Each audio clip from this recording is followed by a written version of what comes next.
Bonjour tout le monde, c'est Maud, on se retrouve pour une nouvelle vidéo, un nouveau point lecture dans lequel je vais vous parler de 4 livres. Le premier, il s'agit de L'Hôpital des Sorciers de Catherine Cuenca, paru chez Scrinéo. J'enchaînerai avec L'Invasion du Tierling de Erika Johansen, paru chez J.C. Lattès.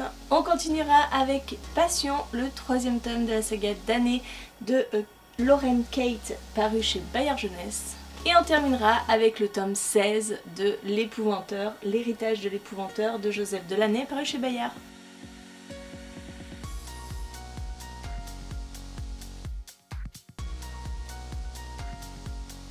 Je commence en vous parlant de L'Hôpital des Sorciers qui est sorti le 8 octobre, donc c'est un envoi de la part de chez Scrinéo, donc merci pour m'avoir fait découvrir ce livre en avant-première. Nous sommes dans une histoire historique pour se mettre clairement dans l'ambiance d'Halloween. Ce livre est parfait. Nous sommes donc en 1297 dans un hôpital où il va se passer des choses assez mystérieuses. Des corps vont être déterrés, des poupées vaudou vont être trouvées. Bref, voilà, on est dans une ambiance un peu glauque et le grand maître des lieux, le directeur de cet hôpital, va être accusé de sorcellerie. Et Gabin, son jeune protégé, va mener l'enquête pour découvrir ce qui se passe réellement et pour éviter qu'on discrédite son maître. C'était une enquête assez agréable à suivre, ne cherchez pas de la magie noire ou de la sorcellerie, de la magie, il n'y a aucun élément fantastique dans ce livre, on est vraiment dans du pur historique avec ce qui pouvait se passer à l'époque avec cette chasse aux sorcières, ces manigances de sorcellerie pour faire accuser les autres. Non, clairement on est dans une enquête pure et simple. Voilà, il n'y aura pas d'éléments fantastiques, mais j'ai passé un bon moment. On a clairement une auteure qui s'est renseignée, qui connaît vraiment les us et coutumes de l'époque, qui nous fait partager cette époque, qui nous met dans l'ambiance. Les personnages sont agréables à suivre, l'enquête est assez simple, finalement on se doute quand même assez vite de ce qui a pu se passer, mais j'ai passé un bon moment. C'est clairement pas le livre qui va me rester en tête très longtemps, mais c'était sympa, cette plongée dans le XIIIe siècle, avec des personnages agréables, et puis une enquête bien menée. Voilà, j'ai pas grand chose d'autre à en dire, c'était sympa, pas inoubliable, mais sympa. On va continuer avec le tome 2 de La Reine du Tierling. J'avais lu le tome 1 il y a une éternité et j'avoue que quand je suis rentrée dans ce tome 2, je me suis dit alors, qu'est-ce qui s'est passé déjà? Et en fait, le souci c'est que j'ai l'impression qu'il y a beaucoup de temps qui se passe entre le tome 1 et le tome 2. Et comme je n'avais plus grand souvenir du tome 1, j'avais l'impression d'avoir quitté une adolescente pour me retrouver avec une femme et sans avoir de transition. C'était un peu étrange. Dans cette histoire, nous suivons Kelsey qui va se découvrir être la reine du Tierling. En fait, elle le sait depuis longtemps, mais elle a toujours été mise à l'écart, protégée dans une famille et bien loin du Tierling. Dans le tome 1, elle doit revenir au Tierling puisque sa mère est morte et elle doit prendre sa place, elle doit monter sur le trône. Et dans ce tome 2, on va la suivre qui... elle a accédé au trône et maintenant elle doit gérer la Reine Rouge, son ennemi qui veut envahir le Tierling. Et c'était sympa comme lecture, mais j'ai été décontenancée par ça, parce que clairement le tome 1 c'est de la pure fantaisie. Ce tome 2, on est dans de la science-fiction. On est dans une dystopie, hein, puisque finalement le Tierling c'est simplement la dégradation de notre monde et son futur. Et ça je ne l'avais absolument pas vu venir dans le premier tome, en tout cas je ne m'en souvenais plus. Et là on a des flashbacks dans le passé où on voit une personne, alors pas à notre époque, on est déjà un peu plus dans notre futur, et on voit la dégradation de la situation et comment tout s'est passé pour qu'on arrive à ce Tierling. Et sur le coup, alors j'aime bien en général quand il y a des surprises dans les romans, j'aime bien quand on me surprend, mais là c'était une surprise auquel je ne m'attendais absolument pas et ça m'a décontenancée. Je ne savais pas comment réagir. À chaque fois qu'on était dans le passé, qu'on était avec cette femme qu'on suivait, je comprenais pas où on voulait en venir. Alors bien sûr, oui, on comprend, puisque c'est les prémices du Tearling. Mais c'était étrange, c'était super bizarre. Alors je lirai le tome 3 avec grand plaisir pour découvrir ce qui va se passer, puisque on est clairement dans une guerre, dans ce tome 2, dans les prémices d'une guerre. Mais ce rapport passé et présent, c'est très étrange. C'est très étrange. Alors, clairement, c'est super original, parce que je m'y attendais absolument pas. Mais ça me laisse un petit goût de... Je sais pas, c'est étrange. Donc voilà, en règle générale, j'ai passé un bon moment, mais j'ai été un peu décontenancée. Je continue avec Passion, que j'ai lu en lecture commune avec Valou, de la chaîne Intemporelle. On s'est un petit peu enchaîné le tome 2 et le tome 3 de cette saga qui parle d'anges, de malédiction. Et je dois bien avouer que je me suis clairement ennuyée dans ce tome 3. C'est dingue comme cette saga peut être différente selon les tomes. Le tome 1, j'ai trouvé... j'ai trouvé tous les travers du young adulte avec ses triangles amoureux, voilà, c'était bof. Heureusement, Valou m'a poussé à lire la suite. Le tome 2, je l'ai trouvé beaucoup plus intéressant. La mythologie développée était plus intéressante.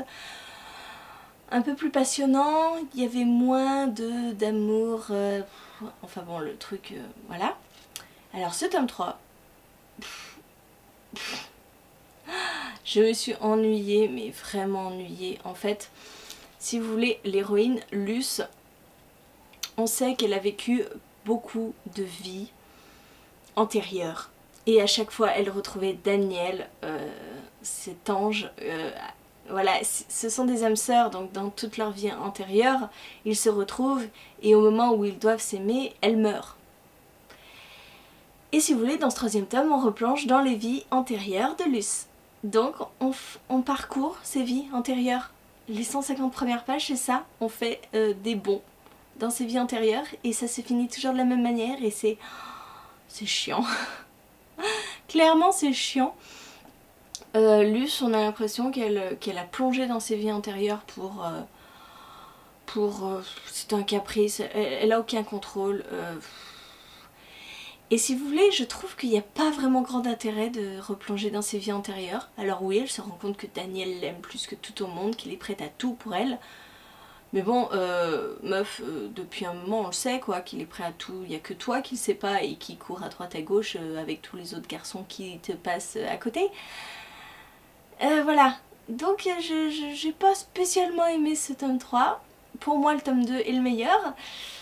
Je crois que Valou va continuer et enchaîner le tome 4. Moi j'ai bien d'autres lectures qui vont passer avant parce que clairement c'est pas la priorité, hein. Je m'ennuie dans cette saga, donc peut-être il y a quelques années, parce qu'elle a plus de 10 ans hein, cette saga, peut-être qu'il y a quelques années ça m'aurait passionnée et tout, mais là l'histoire d'amour je la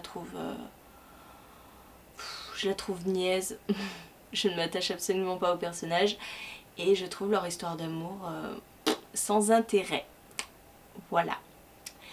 Donc je finirai sûrement par lire le 4e tome parce que c'est le dernier. Oui, il y a un 5e tome mais c'est sur un autre personnage.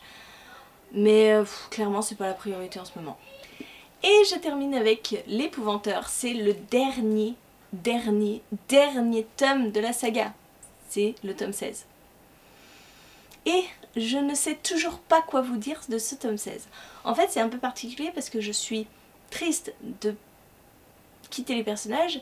Mais en même temps, je trouve cette fin un peu rapide, un peu étrange. Elle ne va pas me rester longtemps en mémoire parce que pour moi, bah je sais pas, ça a été un peu une déception ce dernier tome. Pour rappel, dans cette saga ensuite, Tom qui est l'apprenti épouvanteur, donc nous sommes dans un royaume de fantaisie où gobelins, fantômes, sorcières, démons coexistent et les épouvanteurs sont là pour les combattre. Un épouvanteur c'est le 7e fils d'un 7e fils, il a certains pouvoirs et Tom va devoir faire son apprentissage auprès de Monsieur Grégory et apprendre toutes les ficelles du métier d'épouvanteur. Dans ce tome 16, Tom est un épouvanteur, il a même sous son aile une apprentie, oui, une apprentie. Et dans ce dernier tome, c'est la résolution de son combat contre les Kobalos, un ennemi qui s'est révélé dans les derniers tomes de la saga précédente.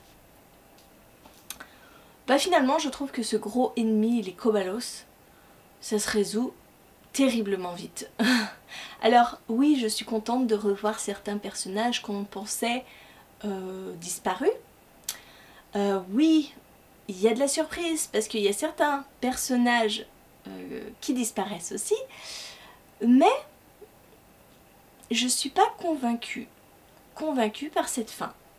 J'ai un petit goût d'inachevé. Je sais pas comment vous l'expliquer, mais je trouve que ça aurait pu se résoudre autrement et laisser un petit goût de doux amer. Et là, non. Au final, bah, ça se finit. Et ça fait quelques semaines que je l'ai terminé. Et limite, je me dis, ouais. Est-ce que c'est vraiment une fin? Je sais pas. Donc, quand j'ai terminé ce livre, je me suis dit, bon, je vais prendre le temps de la réflexion pour essayer de faire le point sur ce que je pense de ce livre. Et quelques semaines après, eh ben, c'est toujours le flou total. Ça se lit très vite, hein. Je l'ai pris pour un week-end à 1000 parce que justement, c'est de la jeunesse, ça se lit très vite. Mais moi qui m'étais attachée à Tom, et ben finalement cette fin est sans plus. Il pourrait y avoir d'autres tomes derrière que ça m'étonnerait pas. Voilà, donc c'est un peu dommage de conclure une saga en 16 tomes sur cette sensation de bof. Voilà, je vous ai parlé de ces 4 lectures. N'hésitez pas à me dire en commentaire si vous avez lu un de ces livres, ce que vous en avez pensé. Et moi en attendant, je vous fais des gros bisous, je vous souhaite une très bonne journée, de très bonnes lectures. Je vous dis à très bientôt pour une nouvelle vidéo.